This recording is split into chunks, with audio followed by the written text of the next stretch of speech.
Em novembro do ano passado, o Brasil sediou a cúpula do G20, que reuniu representantes das principais potências do cenário mundial para tratar de assuntos de urgência. E dentre esses assuntos, as mudanças climáticas.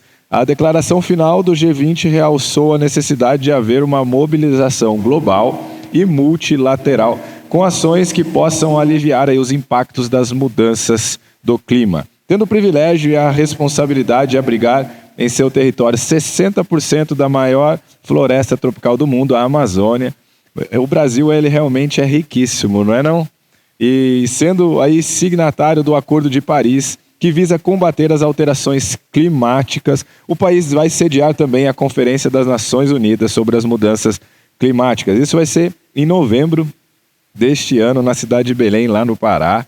Ou seja, este é o momento perfeito para trazer essa discussão para o esporte também. Na corrida climática, para a tomada de ações em prol do meio ambiente, é preciso entender os reais impactos das mudanças do clima no nosso cotidiano e através de um novo olhar para o esporte que propomos aqui adequar a formação de atletas à transformação imposta pelo tema. Para isso, vamos receber quem tem propriedade no assunto para conduzir a palestra Impactos das Condições Climáticas na Formação de Atletas. Ela é coordenadora da iniciativa Sport for Climate Action Framework da ONU Mudanças Climáticas, onde atua para unir o setor esportivo em prol da ação climática. Com mestrado em Ciências Ambientais e MBA em Gestão de Projetos, a convidada do CBC, ela iniciou sua carreira no setor de energia no Brasil, mas decidiu mudar de rumo para alinhar sua trajetória profissional ao seu compromisso com o meio ambiente e sua paixão ainda mais pelo esporte. Hoje, sua missão é engajar atletas, clubes e federações para que o esporte assuma um papel de liderança na luta contra as mudanças climáticas. Convicta do poder de ações concretas, seu trabalho visa transformar a influência global do esporte em uma força decisiva para um futuro sustentável. Fique agora com a nossa convidada de honra, Fernanda de Castro. Muitos aplausos, gente. Vem, Fernanda, aqui com a gente. Muito bem-vinda, Fernanda. Obrigada demais, Daniel. Detona aí pra gente, hein? Grande prazer, né, estar aqui com vocês. Sou sua fã, então Obrigado. Realmente obrigada pela apresentação. Obrigado. É também. com você.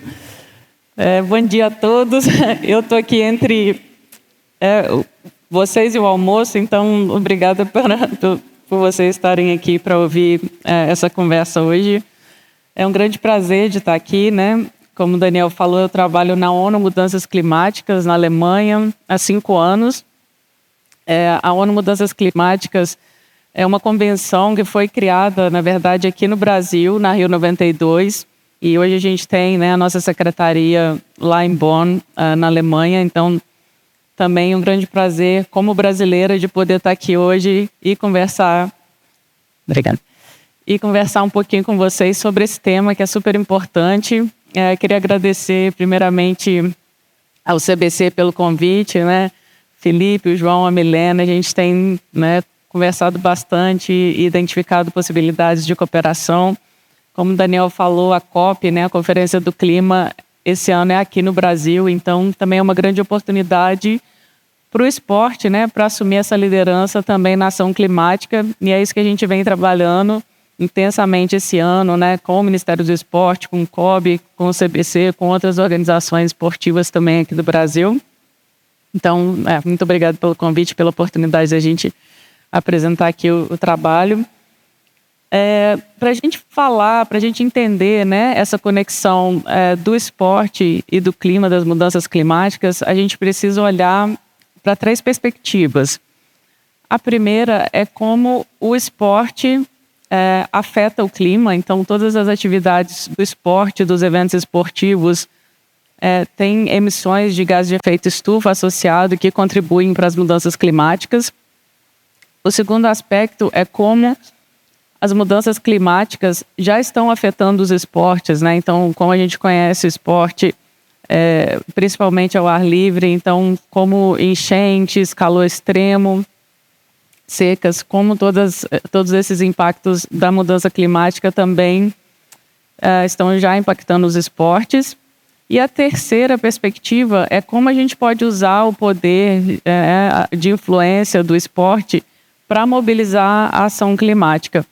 Eu vou falar um pouquinho das 3 perspectivas aqui na apresentação, mas antes eu só queria rapidamente falar um pouquinho, contar para vocês um pouquinho sobre o nosso trabalho lá na ONU. Vou até passar bem rapidinho aqui, que o Daniel já apresentou muito bem, né? Então, a ONU Mudanças Climáticas é a guardiã do Acordo de Paris, né? Esse tratado internacional super importante que foi assinado por quase todos os países, com o objetivo de reduzir as emissões de gases de efeito estufa que causam o aquecimento global. A Conferência do Clima, né, que também é um processo de negociações em que os países avaliam as suas metas, reavaliam as suas metas e as ações de como eles estão para atingir essas metas. E além desse trabalho, né, que a gente tem com os governos nacionais, com os países, a gente também tem uma segunda vertente de trabalho para outras entidades, como a iniciativa privada, os governos regionais, locais, né, de cidades e regiões, com ONGs, a sociedade civil, povos originários. Então, a mudança climática é um problema gigante, né? Então a gente não pode realmente deixar só por conta do governo, é uma responsabilidade de cada um. Então a gente engaja com todos esses atores também, além dos governos que assinaram as metas do Acordo de Paris. E dentro desse trabalho, né, a gente tem essa iniciativa voltada para o esporte, é uma iniciativa que foi criada em 2016, e ela foi criada com 2 principais objetivos. O primeiro é como essas organizações esportivas podem reduzir a própria pegada ecológica, a própria pegada de carbono, né? E o segundo objetivo é como o esporte, com esse poder de mobilização, pode influenciar a ação climática, não só, né, dos torcedores de esportes, os fãs do esporte, mas também de toda a cadeia de valor, de como o esporte pensa a sua política de aquisições também.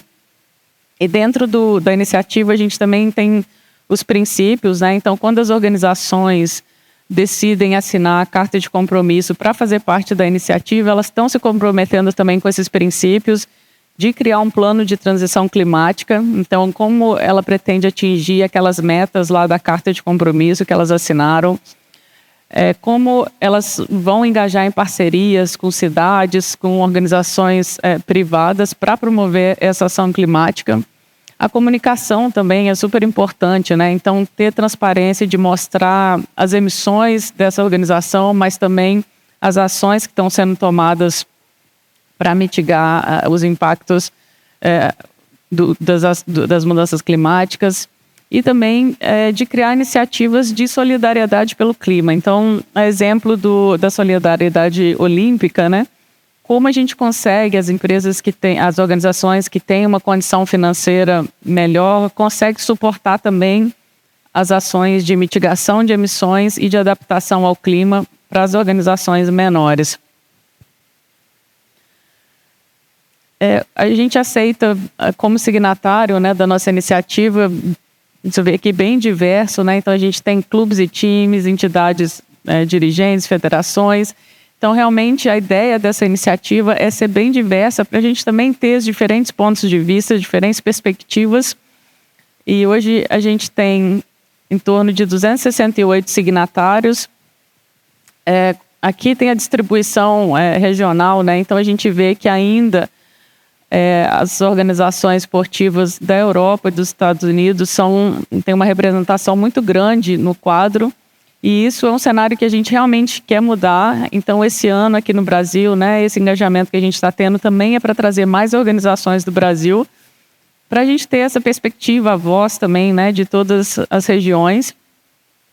Em termos de tipos de organizações que a gente tem como signatários hoje, você vê que mais da metade, né, são de confederações e federações, são de entidades dirigentes, mas a gente também tem alguns clubes, 80 clubes e times, a gente tem organizadores de evento, mídia esportiva, então realmente bem diverso em termos geográficos e também de tipo de organizações.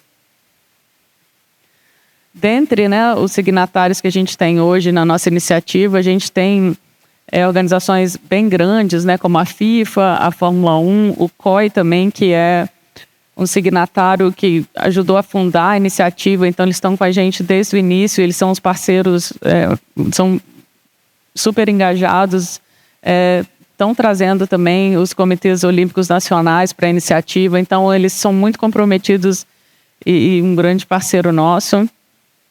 Paris também, né? A UEFA, a gente tem algumas mídias também, como Sky e BBC, a NBA também. E aqui no Brasil, a gente, como eu falei, né, a gente tem ainda poucos signatários, mas o COB, né, que já é signatário desde 2020, que é também bastante engajado. O Atlético Mineiro também, que já tem implementado várias iniciativas de redução de emissão, de comunicação sobre o clima também lá no Galo. Então, bem diverso, como eu falei.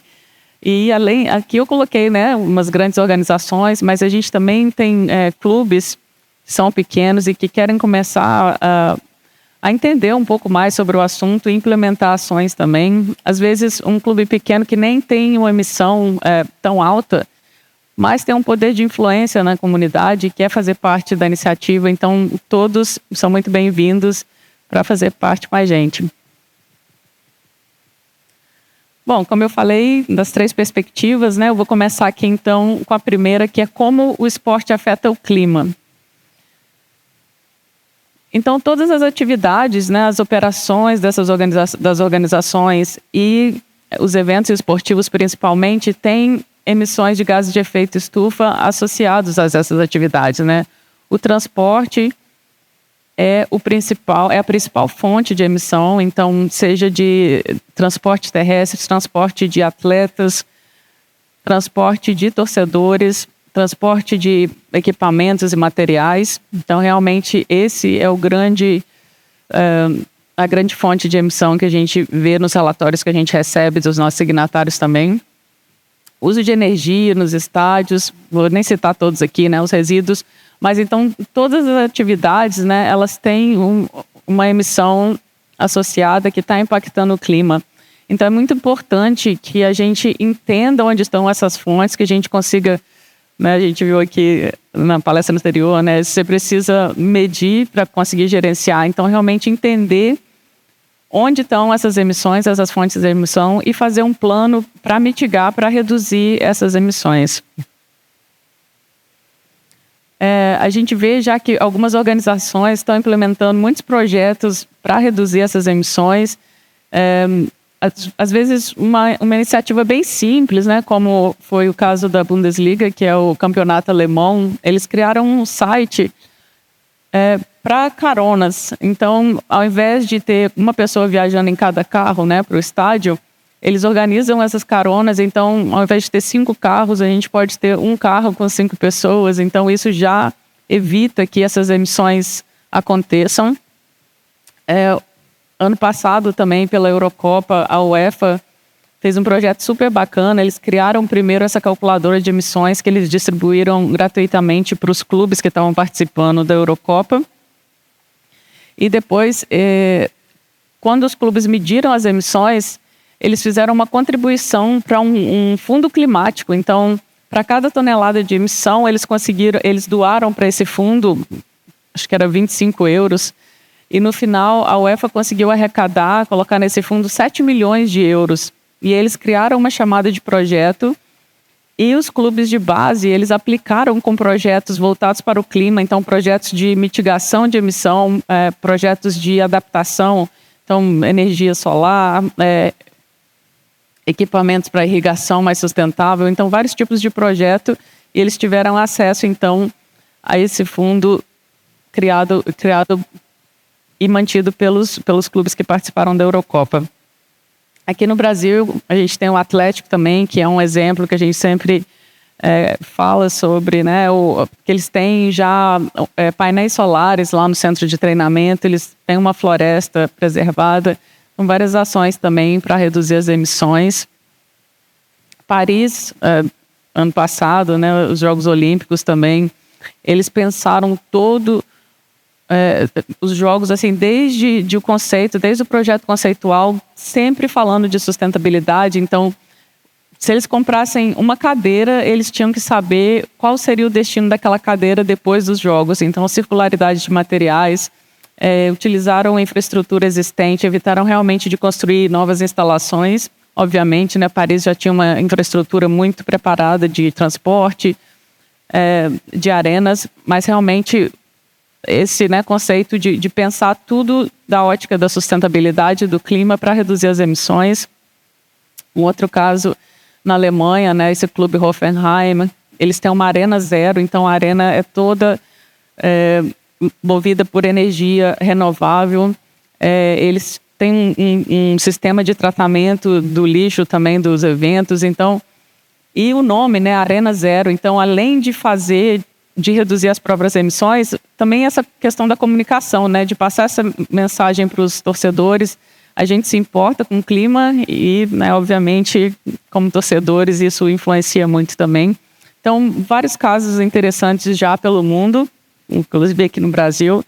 E o bacana dessa iniciativa nossa, né, é que a gente conecta essas organizações. Então, esse processo de aprendizagem, né, de uma para o outro. Então, às vezes, você pensa que não podia fazer nada e aí você vê uma apresentação de uma outra organização e fala, poxa, isso aqui eu podia, né, realmente também implementar lá na minha organização. Então, esse processo é muito, muito bacana de se ver. Então, a gente falou como o esporte afeta o clima e agora a segunda perspectiva, como o esporte é afetado pelas mudanças climáticas. A gente vê que os eventos, né, do clima estão se tornando cada vez mais frequentes e mais intensos, né? Então, enchentes causadas por chuvas fortes, calor extremo, seca, poluição do ar, tudo isso tem um impacto muito grande para as organizações esportivas. Eu trouxe alguns exemplos aqui bem recentes, né?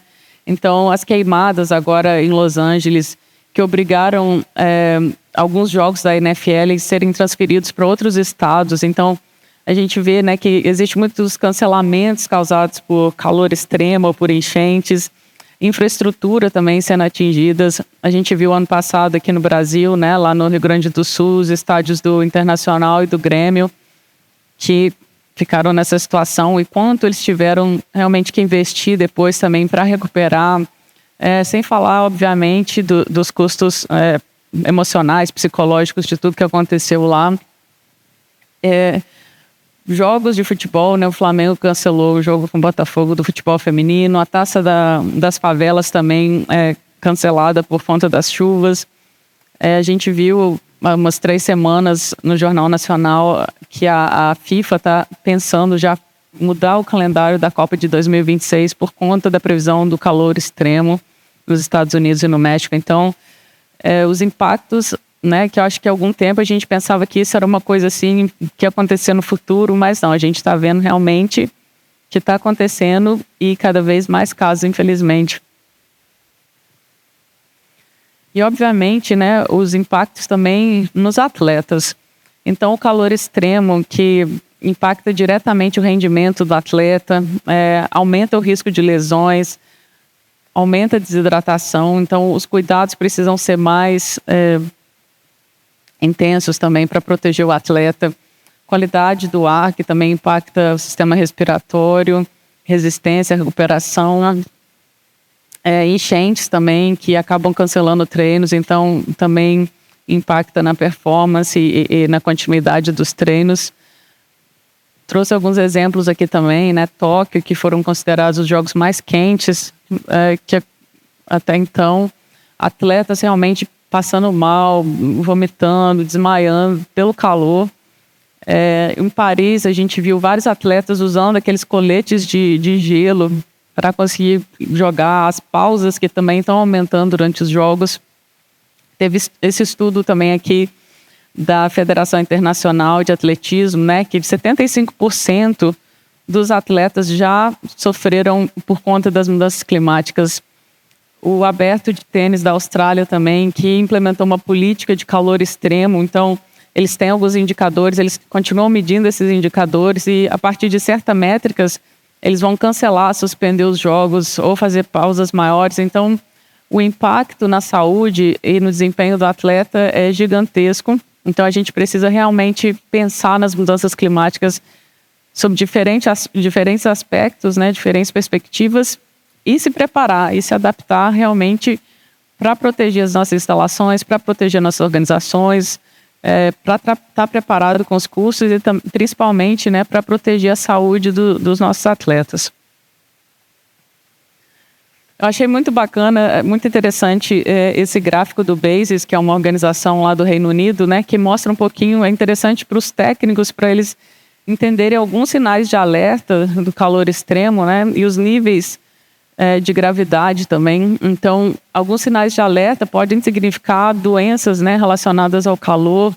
Então, os sinais desde câimbras, fraqueza, pele seca, confusão mental.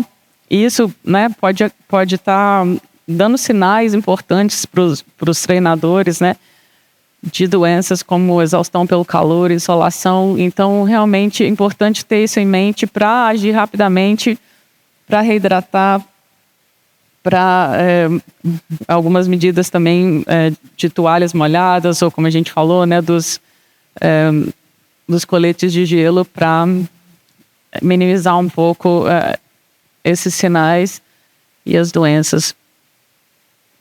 Algumas práticas que a gente já tem visto, né, no mundo todo. Então, pausas para resfriamento. Aqui no Brasil a gente já vê, né, que tem a pausa técnica no futebol por conta do calor. As toalhas, coletes, mais estações de hidratação, mudanças de treino, de horários de treino, né? Então, em alguns lugares, a gente teve agora na COP ano passado, uma corredora da Índia, que ela falou que é simplesmente impossível treinar durante o dia, então eles têm que acordar muito cedo para treinar de manhã, para conseguirem fazer o treino todo. Monitoramento também dos atletas, né, da hidratação, da temperatura, frequência cardíaca, monitoramento desses índices de calor também, e realmente estar muito atento de um momento de fazer uma pausa, um momento de parar. Existem algumas outras ações aqui, né, o treino em salas quentes para o ciclismo, aclimatação progressiva, né, trazer os atletas para uma região quente antes do evento para ter essa aclimatação. Essas são algumas, né? Existem várias práticas também para ajudar a proteger os atletas. E aqui a gente vem para o terceiro ponto, né? Então a gente falou como o esporte afeta o clima, como as mudanças climáticas afetam o esporte. E aqui o último ponto, né? Como o esporte pode mobilizar a ação climática. Esse projeto aqui do MIT Lab, que achei fantástico, então eles mostram como figuras públicas influenciavam ou influenciam a sociedade, né? Então a gente viu, são 4 gráficos, eu vou começar aqui até o 1450, políticos e figuras religiosas praticamente, né, eram as maiores figuras influentes. E a gente vê aqui que artistas e cientistas tinham um papel bem pequeno. E aí, quando a gente viaja um pouquinho no tempo aqui, a gente vê que a influência dos políticos e das figuras religiosas começa a diminuir e a dos cientistas começa a aumentar bastante ali, né? Os biólogos, os químicos e também dos artistas, né? Dos escritores, pintores. E aí, quando a gente vai um pouquinho mais, né? Até 1950, que a gente começa a ver, né, que políticos e religiosos diminui bastante, artistas aumentam muito, e a gente começa a ver um outro grupo aqui, né, no rosinha, que é de jogadores de futebol, atletas, que começam a aparecerem aqui como grandes influenciadores da sociedade. A gente vê também que os cientistas já estão diminuindo um pouquinho aqui, né? E aí, quando a gente vem para o último gráfico, que é o mais recente, né, até os 2000, a gente vê que o atleta já assumiu quase 50% desse poder de influência da sociedade. E, ao mesmo tempo, a gente vê aqui, né, que os cientistas, que é esse verde escuro aqui no cantinho, já diminuiu bastante. Então, eu achei isso muito interessante porque, na verdade, não é sobre a importância do que se está fazendo aqui. Os cientistas, acho que vocês vão concordar comigo, têm uma importância gigante, né? Então, até para a performance dos atletas. Só que eles perderam um pouco desse poder de influência. Então, e o atleta ganhou. Então, como a gente pode combinar as duas coisas, né? E é isso que a gente está propondo aqui com essa questão da mobilização pela ação climática dos atletas. Então, como os atletas podem ajudar que essas informações que são cruciais, como, por exemplo, né, das mudanças climáticas, que isso seja comunicado de uma forma positiva, uma forma leve, uma forma que realmente consiga engajar a sociedade para entender um pouco mais sobre essas questões do clima. E por isso a gente, né, tem trabalhado aqui diretamente com atletas também. A gente vê que cada vez mais os atletas estão se posicionando, né? Ano passado na COP lá em Baku a gente recebeu alguns atletas falando um pouco sobre essa carta, por exemplo, que 130 jogadores de futebol assinaram para a FIFA por conta de um contrato que a FIFA assinou com a Aramco, que é uma empresa de petróleo gigantesca lá da Arábia Saudita. Então as jogadoras também estão se posicionando não só para influenciar os torcedores, né, mas para influenciar também as organizações. Então elas falam que elas entendem, né, que elas querem que o futebol feminino seja desenvolvido, mas que isso não seja a qualquer custo. Então realmente protestando, pedindo à FIFA para reconsiderar. Foi um ato assim bem importante. A gente vê também a Raíssa Leal, né, nossa skatista, que é embaixadora da natureza do COI, que dá muito orgulho também, além de influenciar as meninas, né, a praticarem esporte, também falar de questões como a natureza, a proteção da natureza, do meio ambiente. Então, maravilhosa. A gente viu ano passado 2 atletas aqui do Brasil, né, do Grêmio e do Flamengo, que desistiram do pré-olímpico para ajudarem nas enchentes, né, de ajudar as vítimas das enchentes lá do Rio Grande do Sul. Então, até, né, além de mobilizar, você realmente, como isso impacta a vida quando chega e bate a sua porta, né? Às vezes parece que é uma coisa muito distante, mas às vezes vai chegar para a gente. Então, a gente precisa também estar preparado. O próprio Messi, né, que também participou de algumas campanhas do clima no ano passado. E a influência do atleta, acho que não preciso falar, né? Todo mundo aqui sabe muito bem. Mas um caso interessante também que a gente viu na Eurocopa de 2020, que não era relacionado ao clima, mas o Cristiano Ronaldo, né, dando uma entrevista, e ele tinha uma garrafinha de Coca-Cola na frente dele, e ele pediu alguém para retirar e falou: não, eu bebo água. E no dia seguinte, o valor de mercado da Coca-Cola desabou em 4 bilhões de dólares. Então, esse é o poder do atleta, né, de influenciar. E é por isso que a gente acha que é uma grande oportunidade, né, para os atletas que têm essa relação. Alguns esportes, né, é muito fácil relacionar com a natureza, com o clima, mas acho que todo atleta tem esse potencial de trazer informação, de trazer consciência e conhecimento para todo mundo. E as organizações, né, também têm um poder de influência muito grande. Eu falei lá no início sobre os princípios do quadro. Um dos princípios é fazer essas parcerias. Então, a gente viu, por exemplo, a Eurocopa ano passado, que eles fizeram uma parceria com a Organização de Transporte lá da Alemanha. Então, quando comprava-se um ingresso para um jogo, você tinha acesso ao transporte público. E isso evita que, né, carros particulares estejam rodando e fatalmente evita emissões. Paris também, que, como eu falei, eles fizeram várias parcerias. Então, eles selecionaram os fornecedores de materiais baseados também em critérios de sustentabilidade. A FIA, né, que é a Federação de Automobilismo, também no ano passado fez uma parceria lá durante a Conferência do Clima para dar treinamento para motoristas de ônibus e táxis para reduzirem as emissões. Então, várias parcerias que se pode fazer com cidades, com empresas para implementar projetos. Eu sei que muitas organizações falam: poxa, a gente não tem nem dinheiro para contratar atleta, a gente não tem dinheiro para manter uma estrutura, mas realmente quando você tem um projeto, você tem uma ideia e você busca parceria, o que a gente tem visto é que as organizações estão muito atentas à questão do clima, né? E elas querem investir e querem ter as marcas associadas com organizações esportivas que também valorizam que o clima é um valor para elas também. Bom, como eu falei, né, a Conferência do Clima, a COP, vai ser aqui no Brasil esse ano, em novembro, em Belém. Então, isso me dá muito orgulho, né, como brasileira, de poder estar aqui no meu país e fazer parte desse evento e poder fazer, né, essa articulação aqui com as organizações aqui do Brasil. Então, a gente está conversando bastante com algumas organizações, com o Ministério do Esporte também, com o COB, né, o CBC também, grande parceiro. Então, a gente quer, durante todo esse ano, criar essa rede de organizações, né, para a gente apresentar, criar a conscientização sobre a importância de se falar sobre o clima, de se pensar o clima nas estratégias das organizações. Então, a gente quer organizar alguns fóruns também, já temos alguma coisa planejada para final de maio, para o futebol, mas a gente está pensando outros eventos também, né? Campanhas de comunicação, de mídias sociais, fazer parcerias também na questão da comunicação.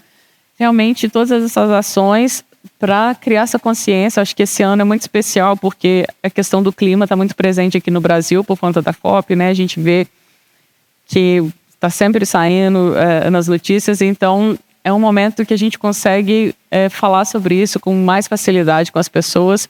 Então, realmente aproveitar esse momento, trazer o esporte, né, nesse papel de liderança na ação climática também. E a gente sempre organiza um evento de esporte nas conferências do clima. Esse ano a gente também tem o plano de fazer o mesmo. Então, quem sabe a gente vai se ver lá em Belém também para um evento.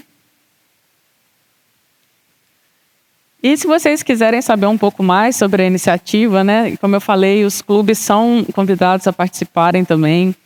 Vocês vão ter acesso a outras organizações, líderes aí pelo mundo que estão fazendo bastante pelo clima. Vocês também vão mostrar a sua liderança nesse espaço. Vocês têm essas conexões, então, às vezes você nem sabe que uma coisa existia e você conecta com uma organização e eu vejo as organizações do esporte muito abertas assim, para compartilharem a própria experiência, essa troca de conhecimento.